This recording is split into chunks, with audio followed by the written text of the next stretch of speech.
ఏ శుభకార్యానికైనా శుభారంభం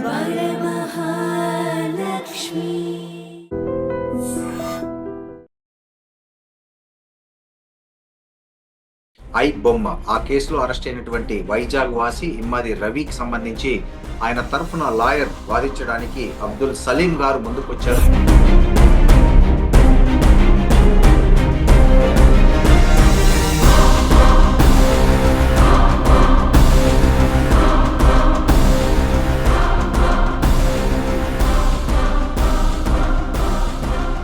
నమస్తే, welcome to iDream media. నేను మీ రొద్దం శ్రీనివాస్. ఇవాళ తెలుగు రాష్ట్రాలతో పాటు దేశవ్యాప్తంగా అంతర్జాతీయంగా ఏదైతే సంచలనం సృష్టించినటువంటి పైరసీ కేసు ఉందో అది ఐ బొమ్మ. ఆ కేసులో అరెస్ట్ అయినటువంటి వైజాగ్ వాసి ఇమ్మాది రవికి సంబంధించి ఆయన తరఫున లాయర్ వాదించడానికి అబ్దుల్ సలీం గారు ముందుకొచ్చారు. ఆయన గతంలో కూడా ఇలాంటి ఏదైతే క్లిష్టమైన కేసులు వాదించడంలో ఆయన ఒక ప్రత్యేకత చాటుకున్నారు.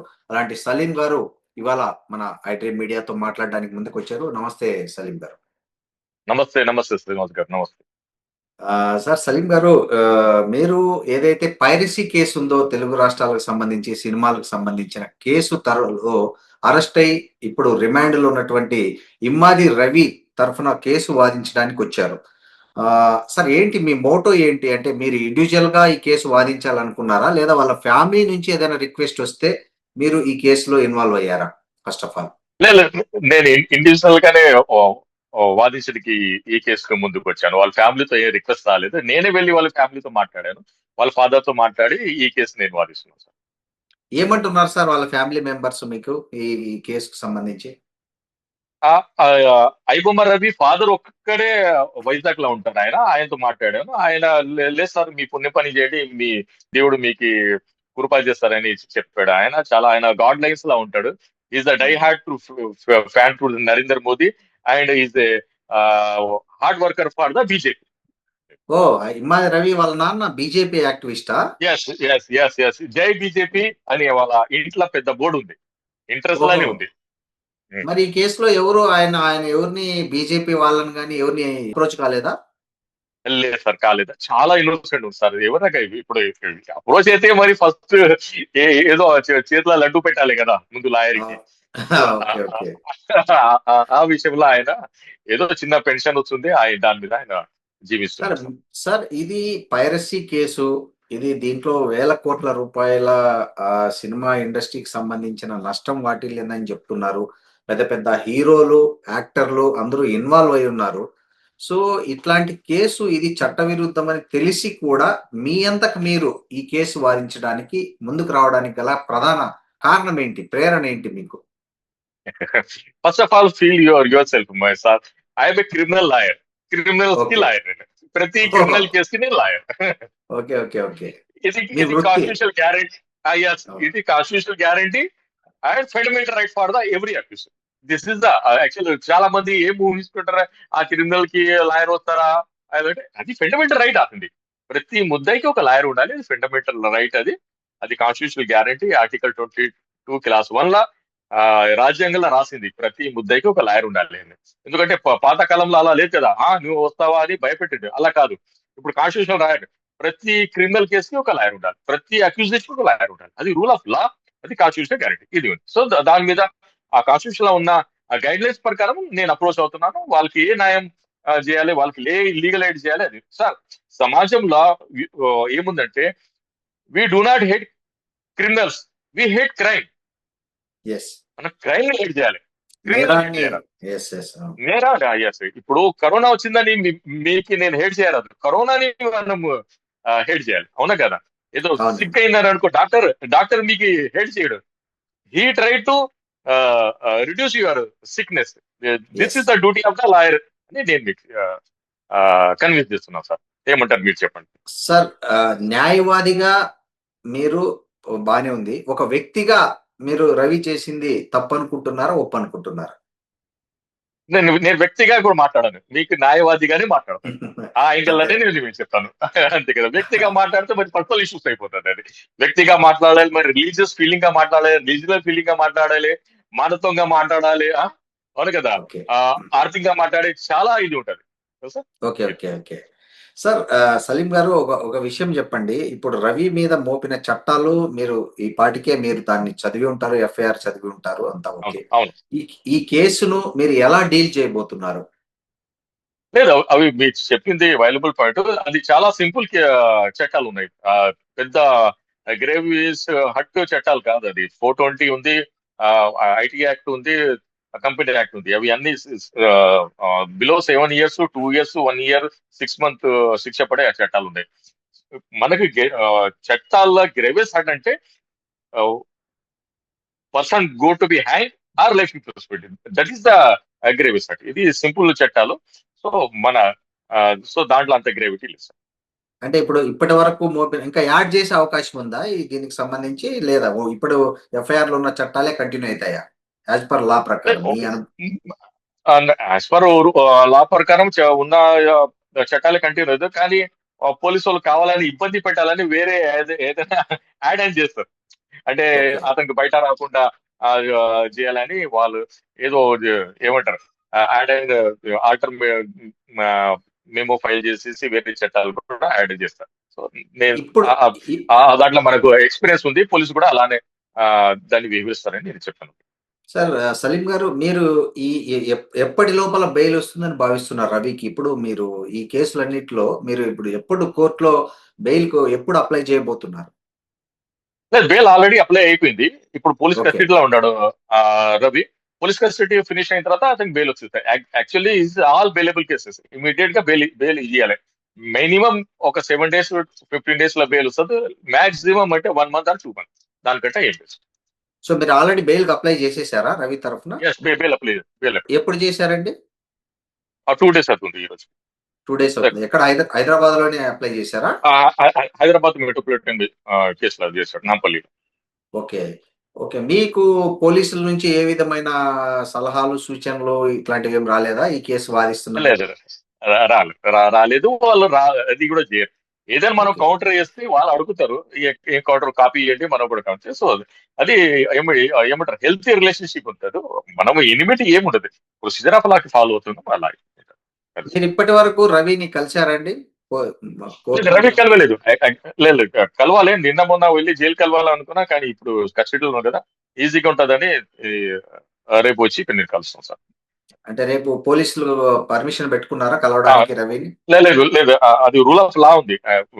ప్రతి కస్టడీలో ఉన్న పోలీస్ కస్టడీలో ఉన్న ఆ ముద్దాయికి లాయర్ సమక్షంలో విచారించాలి. లాయర్ కి పర్మిట్ చేయాలి. అది సో ఇప్పుడు 41D. ఇప్పుడు ఈ తెలంగాణ పోలీసులు మీ సమక్షంలో విచారించబోతున్నారా రవిని? లేదు, ఆల్రెడీ ఇద్దరు లాయర్స్ ఉన్నారు దాంట్లో. వాళ్ళ సమక్షంలో ఆ! విచారిస్తున్నారు.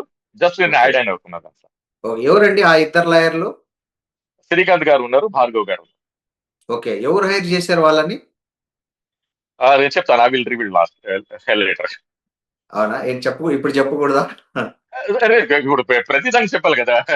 మన ఆ! ట్రేడ్ సీక్రెట్ కూడా ఉంటాయి అడ్వకేసీలో. సో ప్రివిలేజెస్ ఉంటాయి, అది చెప్పు. ఓకే. ఈ రవికి సోషల్ మీడియాలో గాని, ప్రజల్లో పబ్లిక్‌లో గాని చాలా విపరీతమైన మద్దతొస్తుంది. కరెక్ట్. దీన్ని షూర్. ఇది కేసు మీద ఏమైనా ప్రభావం చూపే అవకాశం ఉందంటారా? లేదు, court never consider any sentiment or public opinion. Court consider only fact of the case. Okay. చేసావా చేయలేదు అంతే. అదే పబ్లిక్ పబ్లిక్ పల్స్, పబ్లిక్ నాడి అది నడవదే. అది అంత బయట. అది హీరో వర్షిప్ అంతా బయట. ఓకే. సార్ ఇప్పుడు మీరు చూసారు అక్కడ సజ్జనార్ గారు సినిమా వాళ్ళను పక్కన కూర్చోబెట్టుకొని ఈ కేసులో మాట్లాడారు. ప్రెస్ మీట్‌లో మాట్లాడారు. చట్ట ప్రకారం దాన్ని కరెక్ట్ అనొచ్చా? రూల్ ఆఫ్ లా ప్రకారం ఏముందండి? అది రూల్ ఆఫ్ ప్రకారం పోలీస్ మాన్యువల్ చదవాలి దాని ప్రకారం. కానీ procedure of law every Indian is a police, every police is Indian. ఒక మానవత్వంగా ఒక హెల్తీ రిలేషన్షిప్ లో కూర్చొని మాట్లాడవచ్చు. దానికి ఏది లేదు. ఇది ఓకే. దాన్ని కన్సిడర్ చేయాలి. ప్రతి దానికి అబ్జెక్షన్ చేయాలి, ప్రతి దాని మీద క్రిటిక్స్ చేయాలి. అది చాలా బాధాకరం. ఇప్పుడు విక్టిమ్ ఎవరున్నారు, ఫిలిం ఇండస్ట్రీ ఉన్నారు. ఏదైనా బాధ అయితే కంప్లైంట్ ఎవరికి ఇస్తారు, పోలీస్కి ఇస్తారు. సో వాళ్ళు కూర్చొని మాట్లాడు. మరి ఎవరి మీద అలిగేషన్ వస్తే లాయర్ ని పెట్టుకుంటారు. అవును కదా. మన ఇండియన్ డెమోక్రసీలో సపరేషన్ ఆఫ్ పవర్స్ ఉంది. సపరేషన్ పవర్స్ కి అందరు ఇవ్వాలి. నేనే లాయర్, నేనే పోలీసు, నేనే జడ్జి ఉండదు కదా. సో సపరేషన్ పవర్ అది అది బ్యూటీ ఆఫ్ డెమోక్రసీ. సో దాన్ని కూడా మనం ఇది చేయాలి, దాన్ని వెల్కమ్ చేయాలి. సార్ ఇక్కడ నేరం పైరసీ చేసినట్లు దానికి సంబంధించిన ఆధారాలు పోలీసుల దగ్గర ఉన్నాయి. దానికి సంబంధించిన చట్టాల ప్రకారం వాళ్ళు అన్ని ఆధారాలు సేకరించారు. నగదు కూడా సీజ్ చేశారు. ఆ రవినే నేను ఈ నేరం చేసినట్లు ఒప్పుకున్నాడు. సో, మీరు డిఫెన్స్ చేయడానికి మీ దగ్గర ఉన్న పాయింట్‌లేంటి ఈ కేసులో? ప్రతి పోలీస్ కేసుల ప్రతి క్రిమినల్ కేసుల పోలీస్ సమక్షంలో కన్ఫెషన్ స్టేట్మెంట్ ఒప్పుకునేది చెల్లదు. ఎవిడెన్స్ యాక్ట్ 25 ప్రకారం నేను చెప్తాను నేనే చేశాను అని, కానీ చెల్లదు. Fact of the case burden of proof police మీద ఉంటుంది. వాళ్ళు ప్రూవ్ చేయాలి అది వీడు చేశాడని. అవునా కదా? ఇది జోక్ ఉంది అంటే నేను మీ మీడియా ఛానల్ చెప్తాను. పోలీస్ స్టేషన్ కి వెళ్ళిన తర్వాత ఒక హెన్ ఉంటది కదా, కోడి. హెన్ కోడి కోడి పిట్ట కోడి గుడ్డు పెడుతుంది, కానీ కాక్ కూడా కో వెళ్తే పోలీస్ స్టేషన్ అది కూడా గుడ్డు పెడుతుంది. కోడి పుంజు కూడా గుడ్డు పెడతాదంటారు. కోడి వెళ్తే కూడా గుడ్డు పెడుతుంది. అది ఎలా ఓకే. పెట్టింది అంటే పోలీస్ స్టేషన్ లో పెట్టదు అది. ఓకే. So okay. అది చెల్లదు. సో ఫ్యాక్ట్, సో బయాలజికల్ గా మాట్లాడాలి. ఆ ఓకే. కోడి పిట్ట పెట్టిందంటే ఓకే, కానీ కోడి పుంజు పెట్టదు కదా. సో పోలీసు వాళ్ళు ఏమంటారు, కోడి పుంజుతో కూడా గుడ్డు పెట్టింది అంటారు.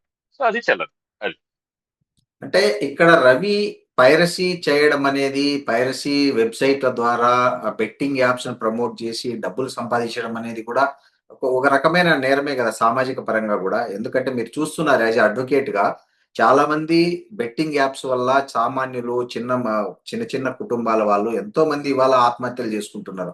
అలాంటి బెట్టింగ్ యాప్స్‌ను ఇతను తన వెబ్‌సైట్ ద్వారా ప్రోత్సహించడం అనేది కూడా తీవ్రమైన నేరమే గదా! సమాజం దృష్టిలో గావచ్చు, చట్టం దృష్టిలో గావచ్చు.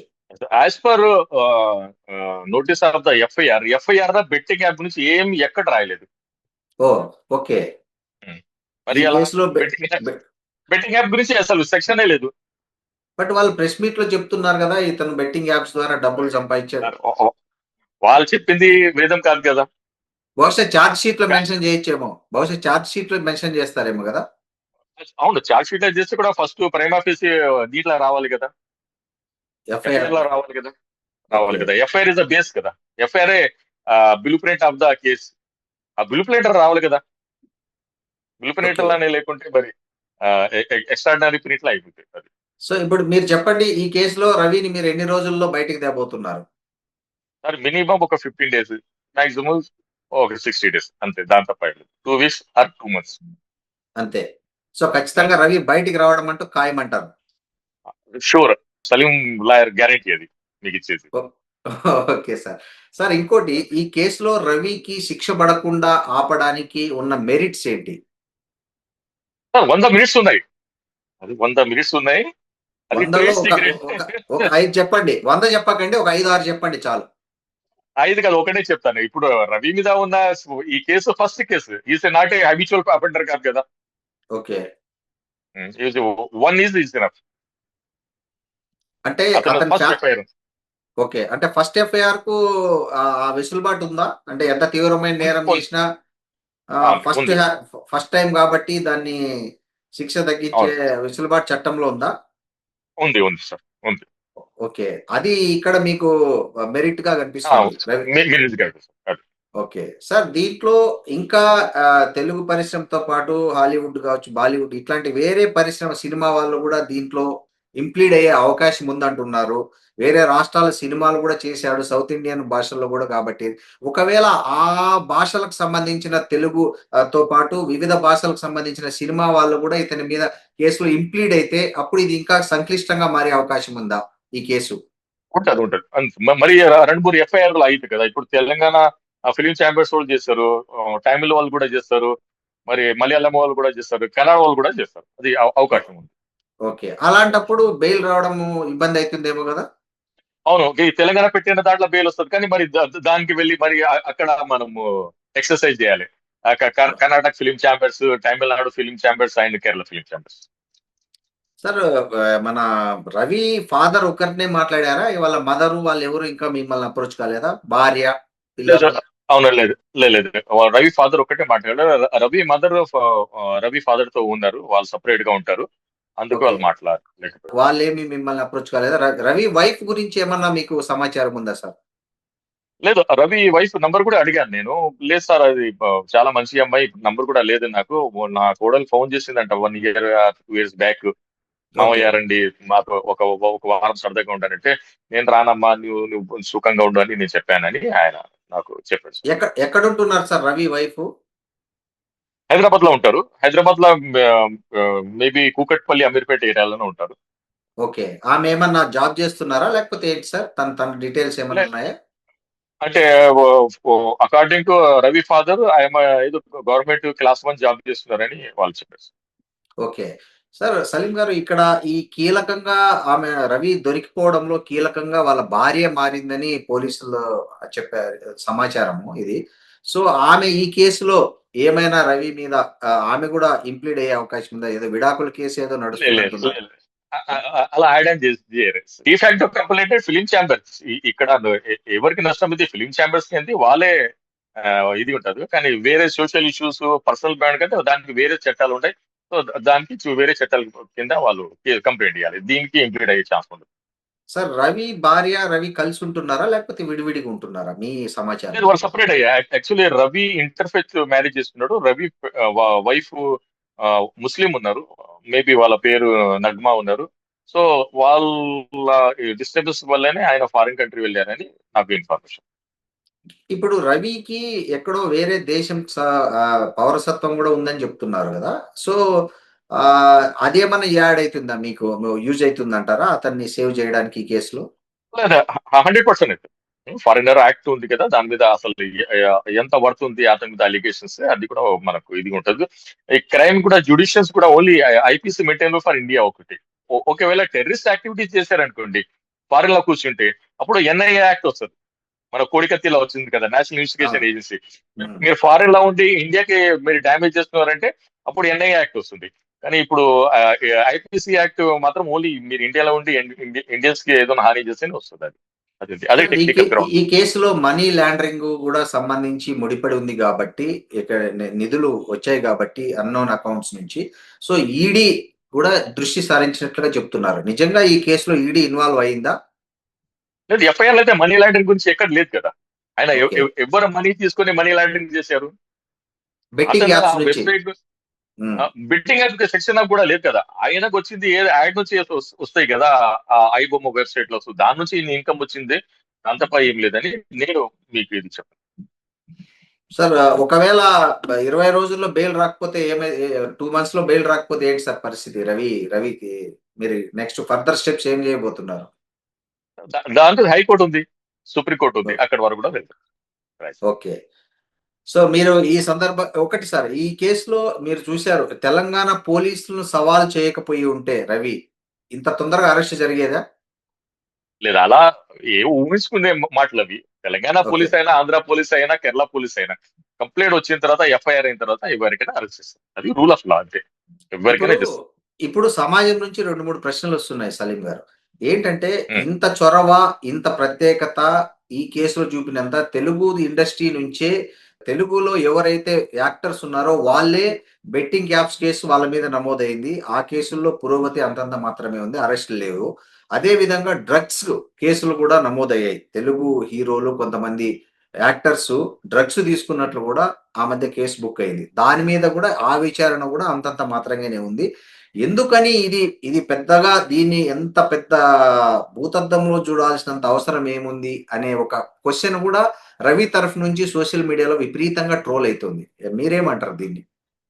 అదే వాస్తవం కదా. ఇప్పుడు ఆ, ఎవరు బెట్టింగ్ యాప్ మీద అందరు మీద కేసు 28 పీపుల్ మీద నా దగ్గర కూడా ఎఫ్ఐఆర్ ఉంది. దాని మీద కూడా హ్మ్. డిస్కషన్ చేశాం. మరి అప్పుడు వాళ్ళతో సాఫ్ట్ గా డీల్ చేస్తారు, ఇతరులతో హార్డ్ గా డీల్ చేస్తున్నారు. అంటే సమాజంలో ఇద్దరు, సినిమా హీరో అయినా సినిమా వ్యూవర్ అయినా రెండు కండు లాగా ఉండాలి కదా. Every persons equal before law కదా. అవును. సో సో అది అండ్రెస్ట్ ఉంటది కదా, అండ్రెస్ట్ ఉంటేనే ఇది. అంటే పోలీసులు ఈ సెలబ్రిటీల విషయంలో ఒకలాగా, సామాన్యుల విషయంలోగా ఒకలాగా ట్రీట్ చేస్తున్నారని భావిస్తున్నారా మీరు? 100% భావిస్తారు సార్. 100% భావిస్తారు. ఇప్పుడు మీరు ఇండస్ట్రీలో ఎంత డ్రగ్ ఇది ఉంది, ఎంత ఆ మాఫియా ఉంది అక్కడ. సో దాని మీద మీరు అంత ఏమంటారు హుషారుగా, స్పీడ్ గా ఇది చేయరు. అది ఒక సామాన్యుడుగా అదే ఆలోచించేసారు సార్. అది అది. సలీం గారు ఒక విషయం చెప్పండి. ఇప్పుడు రు డబ్బు లేకుండా ఎవరు ఏ పని చేయరు. అవును. అలాంటిది మీరు ఇంత పెద్ద సెన్సేషనల్ కేస్‌లో ఎందుకు ఫ్రీగా చేయడానికి ముందుకొచ్చారు? సార్ నా ఫీలింగ్ ఏముందంటే ఇప్పుడు నేను తీసుకుపోయి 5,00,000 నేను తిరుపతి హుండీలో ఏసాననుకో అది ఒక మనశ్శాంతి. కానీ నేను 5,00,000 ఇటువంటి కేసుల మీద పెట్టాననుకో అది ఒక మనశ్శాంతి. సో నా మనశ్శాంతికి, నా కాన్షియస్‌కి నేను సాటిస్ఫై చేయడానికి ఇది చేస్తాను. దాని తర్వాత ఇంకా దీని బ్యాక్‌గ్రౌండ్‌లో ఏ మోటివేషన్ ఉండదు. కోడికత్తి కేసు అంతేనా? చూసారు. హ్మ్. అంతే అంతే తప్ప అయ్యలేదు సార్.